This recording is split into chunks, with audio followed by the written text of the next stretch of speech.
네, 로마서 7장까지는 사실은 죄에 대한 이야기, 또 심판에 대한 이야기, 그러면서 여전히 죄 가운데 살고 있기 때문에 두려워하고 또 정죄당하고 또 그래서 무력감에 또 열등감에 죄책감에 시달리는 이런 모습들이 나와 있었습니다. 그런데 오늘 8장으로 넘어가면서 물론 7장 마지막에 예수님에 대한 이야기, 그리고는 8장에 그러므로 이제 하면서 분위기가 완전히 달라지고 있어요. 사실 이 8장에 넘어가면은 영광스럽고 또 행복하고 평화롭고 생명이 넘치는 이런 말씀들이 언급이 되고 있습니다.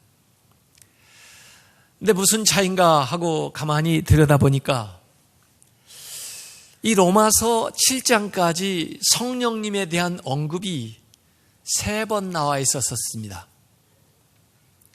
그런데 이 로마서 8장에만 성령님에 대한 언급이 20번 나옵니다. 성령님이 이렇게 말씀마다 나오니까 분위기가 바뀌는 거예요.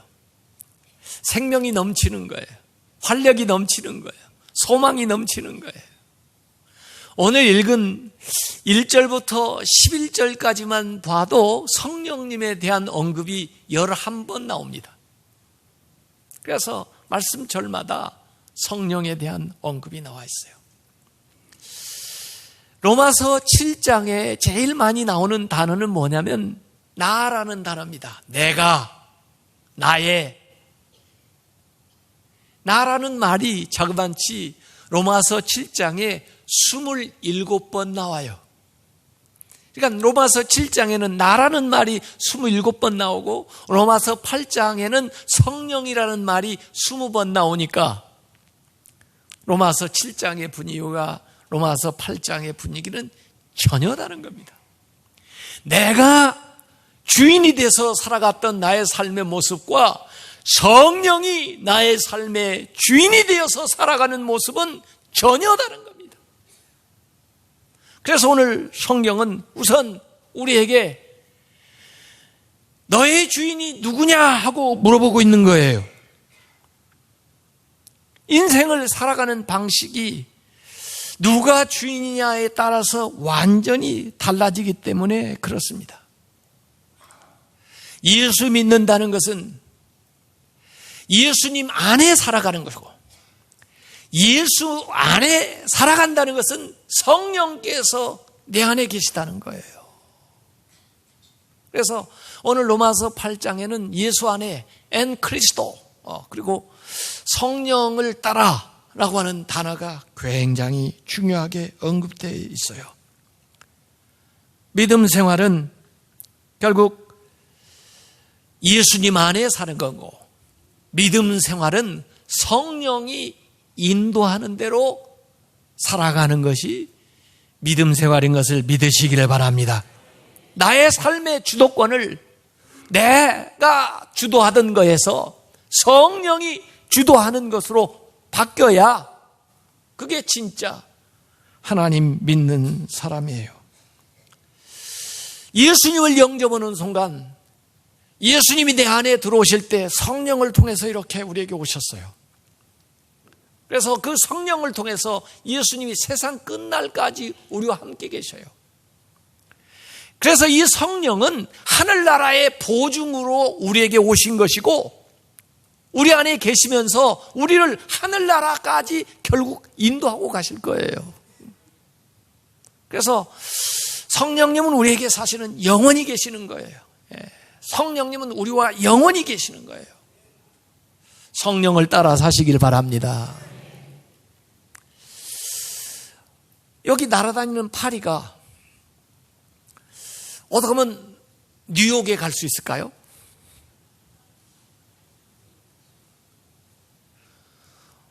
뉴욕 가는 사람한테 이렇게 붙어가지고 그 사람 타는 비행기 타가지고 그게 계속 떨어지지 않고 붙어 있다가 뉴욕에 가서 촥 내리면 되겠죠. 나르면 되겠죠. 메르스가 저기 사우디에서 발병을 했는데 메르스가 어떻게 한국에 들어왔나요? 한국 사람 안에 들어가가지고 그 다음에 여기까지 들어와서 그 다음에 그동안 난리를 치고 다녔다고요. 붙어 있어야 됩니다.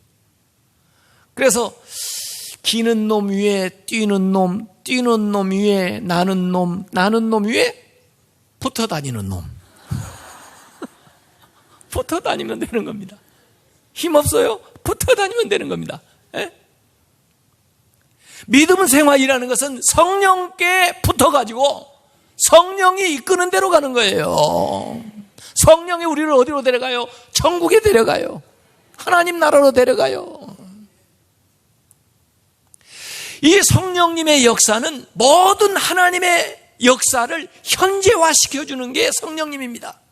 우리는 과거의 종교가 아니에요. 옛날 일어났던 것을 반복하는 게 아니에요. 그 하나님이 오늘도 살아서 역사하는 걸 믿습니다. 과거에 일어났던 사건은 과거로 끝나는 게 아니라 그 성경의 역사는 오늘도 계속해서 나타날 줄로 믿습니다. 그걸 매개해 주는 분이 성령님이세요. 그래서 기독교는 살아있는 믿음이에요. 과거의 종교가 아니에요. 오늘의 살아있는 믿음이에요. 새 역사를 이루는 거예요. 성령을 통해서, 성령 안에서, 성령의 역사를 통하여. 우리가 성령 안에. 이전에 길을 찾아가려면 우리가 지도를 보고 다녔습니다. 지도는요, 책에 그려놓은 건데 페이지를 넘겨가면서 지역을 찾아가면서 그러면서 하나씩 물어가면서 지도 안에 찾아갔어요. 근데 요새 내비게이션이 나왔는데 내비게이션은요, 지도만 깔려 있는 게 아니에요. 그 지도 위에 화살표를 현재 진행형으로 보여주고 있습니다. GPS를 통해서 저 위에 위성을 통해서 쏘아지는 전파를 받아가지고 내 지도 위에다가 지금 어디쯤 가고 있으며 얼마나 가야 되며 얼만큼 남았는지 방향을 표시해 주는 거예요. 잘못되면은 또 돌아라고 바로 방향을 잡으라고 일깨워주면서 계속해서 목적지를 향해서 현재 진행형으로 안내해 주는 게 지금 내비게이션입니다. 성령은 이 하나님의 말씀 가운데, 이 지도 가운데 오늘 우리가 살아야 될 것을 지시해 주는 그 GPS와 같은 거예요. 내가 지금 어디에 있으며 내가 어디로 가고 있으며 어떻게 살아야 되는지 방향을 가르쳐줘요. 잘못 가면은 잘못 간다고 일깨워줘요. 돌이키라고 가르쳐줘요. 그렇게 해서 오늘 내 있는 이 위치에서 안내를 받을 수 있도록 해주는 게 이게 성령이에요. 성령의 인도하심을 받으시길 바랍니다. 그래서 오늘 성경에 보면은 인생을 살아가는 두 가지의 방식을 소개하고 있습니다. 하나는 오늘 로마서 8장 5절에 보니까 육신을 따르는 자, 이 육신을 따르는 자는 육신의 일을 생각하고, 그 다음에 또 다른 사람은 영을 따르는 자, 성령을 따르는 거죠. 성령을 따르는 자는 성령의 일을 생각하나니 그래요. 두 종류의 인간이 있어요. 육신을 따르는 인간이 있고 성령을 따르는 인간이 있어요. 자, 내가 육신을 따르는지 성령을 따르는지 어떻게 할 수 있느냐? 생각하는 거 보면 안다는 거예요. 왜? 생각이 달라요. 육신을 따르는 자는 육의 생각을 하는 것이고 영을 따르는 자는 성령의 생각을 한다는 거예요. 여러분이 육신의 생각을 하고 있으면 육을 따르는 자고, 여러분이 성령을 따르는 생각을 하고 있으면 성령을 따르고 계시는 거예요. 그러면 육의 생각이 뭐예요? 육의 생각은 이 세상에 태어날 때 자연인들이 모두 다 가지고 있는 생각이 육의 생각입니다. 무엇을 먹을까? 무엇을 입을까? 무엇을 마실까? 어느 집에 살까? 이 모든 것들이 육의 생각에 모두 다 하는 생각이에요. 이것이 무엇입니까? 이것이 세상의 가치관이에요. 세상에서 가치 있다고 얘기하는 것들이에요. 이것은 잘 알고 보면 자기가 중심이 되어 있는 거예요. 내가 중심이 되어 있는 겁니다. 무엇을 입을까? 내가. 무엇을 마실까? 내가. 무엇을 마실까? 먹을까? 내가. 어느 집에 살까? 내가. 전부 자기 중심적인 생각이에요. 이게 육신의 생각입니다. 이게 세상의 가치가 아니고 이게 육신을 지고 사는 사람의 모든 생각이에요. 육이 주인이 되어 있는 거예요. 이 육신이 주인이 되어 있어요. 그래서 영이 혹간 있다 할지라도 영은 종이지 주인이 되는 게 아니에요. 그래서 이 사람들의 결국은 뭐냐면 하나님을 반역하고 결국 죄를 지는 거예요. 그러니까 하나님의 법을 지킬 수가 없는 거예요. 그러다 보니까 결과적으로는 하나님을 기쁘시게 할 수가 없는 삶을 살아가는 겁니다. 육에 속한 사람은, 육신의 생각을 하는 사람은 절대로 하나님을 기쁘시게 할 수가 없습니다. 결과는 사망으로 가는 거죠. 그러나 영을 따라 사는 사람은 이 육신대로 살아가는 사람이 아니에요. 그냥 태어난 대로가 아니에요. 이 영을 따라 사는 사람은 거듭나야 되는 거예요.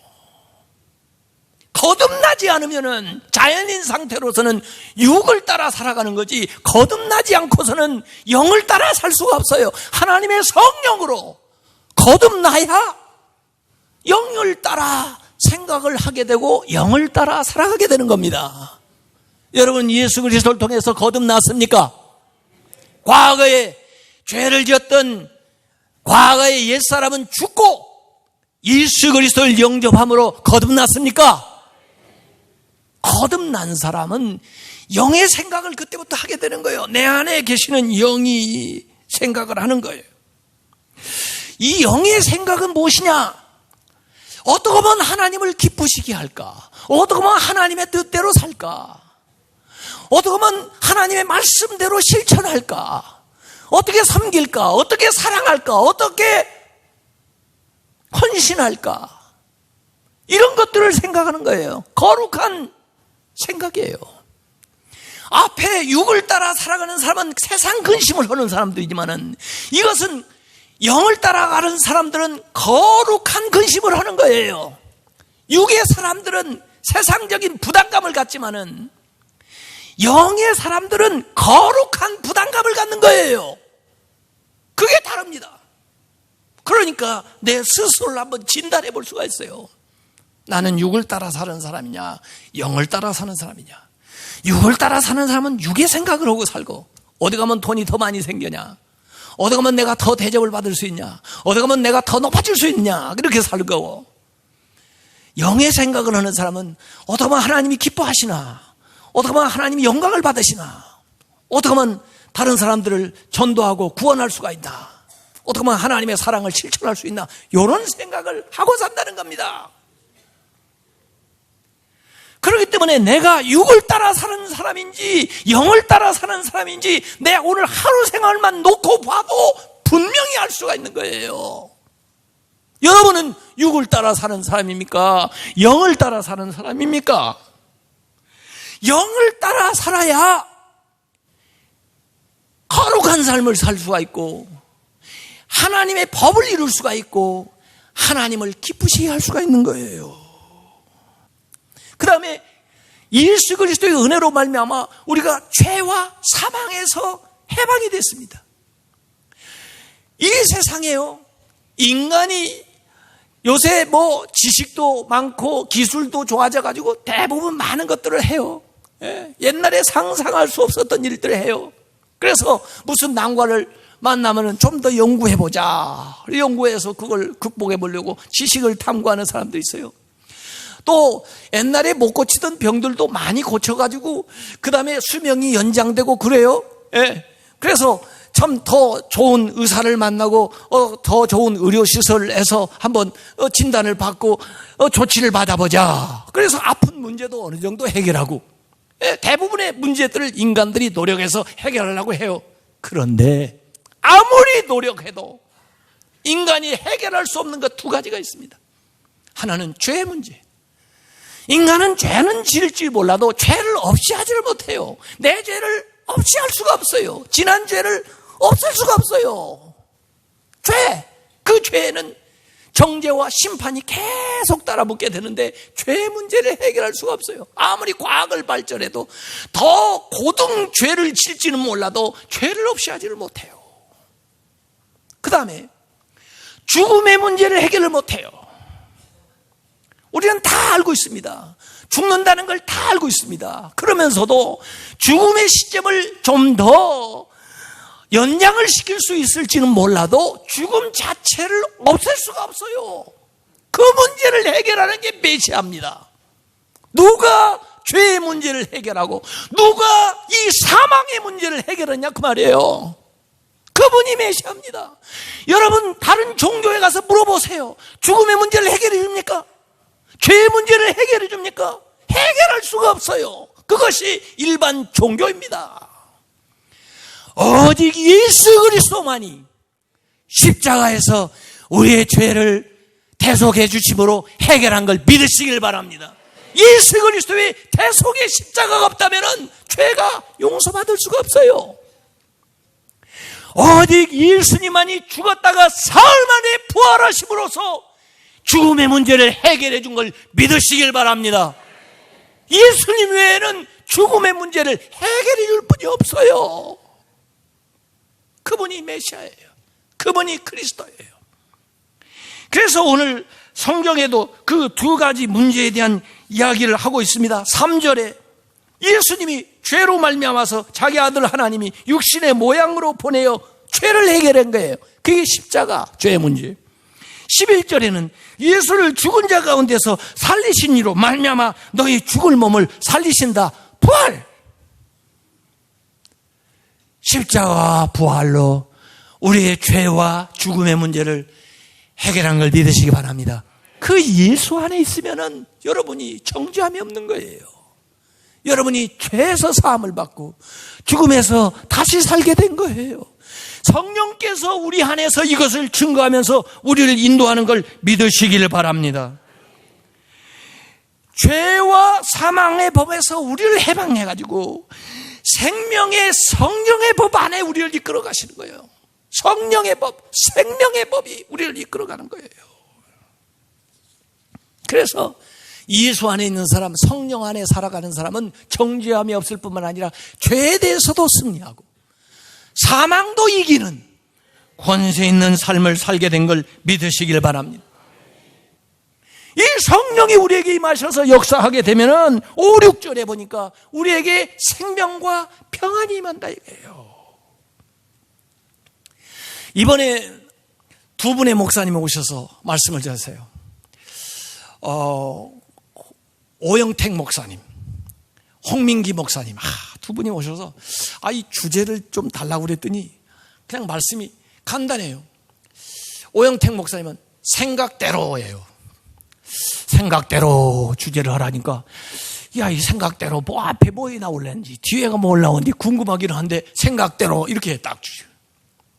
그 다음에 홍민기 목사님은 하나님 중심 이거예요.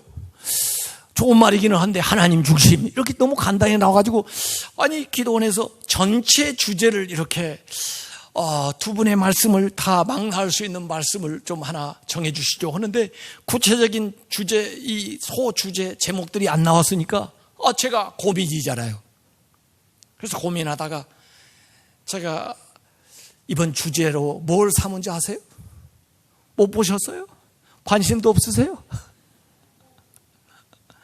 풍성한 생명과 평안을 누리라. 풍성한 생명과 평안을 누려라. 생각을 바로 하게 되면은 하나님 중심으로 살게 되면은 어떻게 된다고요? 풍성한 생명 그리고 평안을 누리게 된다 이거예요. 그렇게 정해놨는데 가서 보니까 그 말씀이 딱 맞아요. 그리고 사실 오늘 전하려고 하는 로마서 8장하고 딱 일치하는 거예요 이게요. 그래서 지난 주간에 기도원에 오셔서 은혜 받은 분들은 오늘 말씀이 더 이해가 잘 될 겁니다. 안 오셨던 분들은 다행스럽게 오늘 말씀이라도 잘 깨달으면 보충이 될 겁니다. 얼마나 좋아요. 네? 생각하는 대로 되는 건데 여기 생각이 행위를 낳기 때문에 사람은 생각한 것이 삶으로 드러나기 때문에 지금 여러분의 삶의 모습은 과거에 여러분이 생각한 것의 결과이기 때문에, 앞으로 우리가 되어질 모습은 지금 생각하는 것의 결과일 것이기 때문에 지금 생각을 잘해야 된단 말이에요.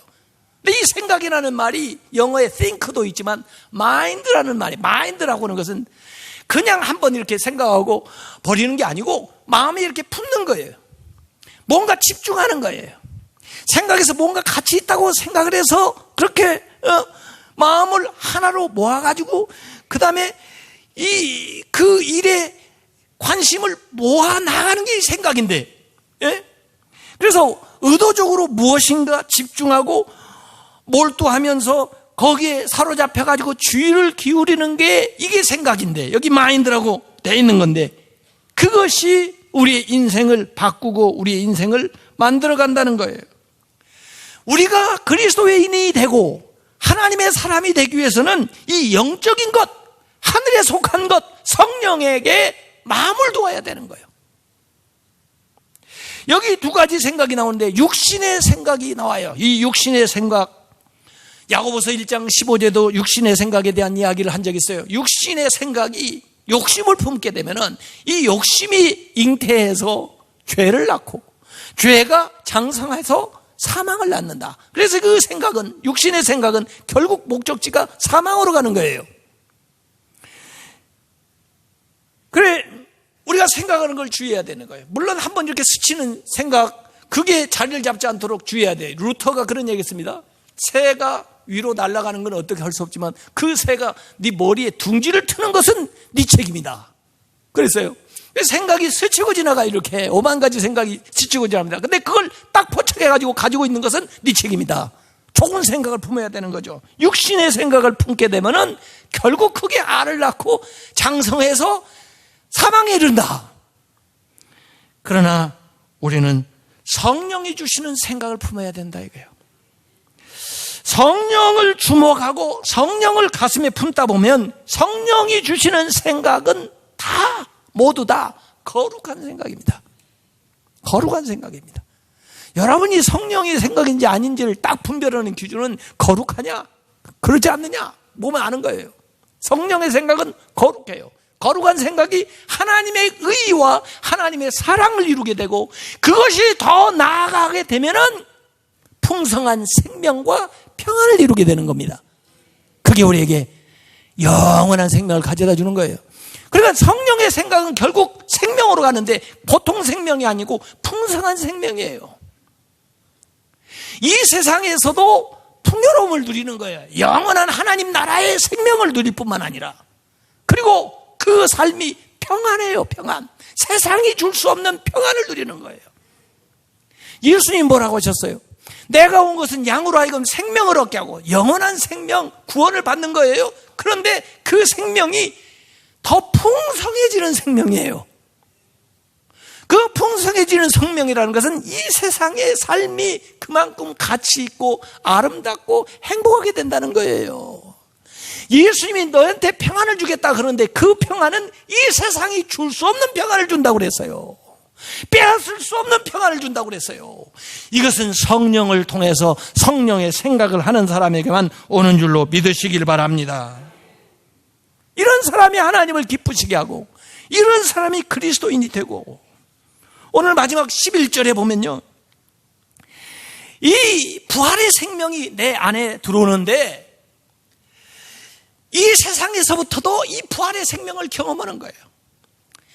하나님 나라에 들어가는 영원한 생명은 말할 것도 없이 이 세상에서 부활의 생명을 어떻게 경험하느냐, 거기 보니까 11절 마지막에 그의 영으로 말미암아, 하나님의 성령으로 말미암아 너희 죽을 몸도 살리시라.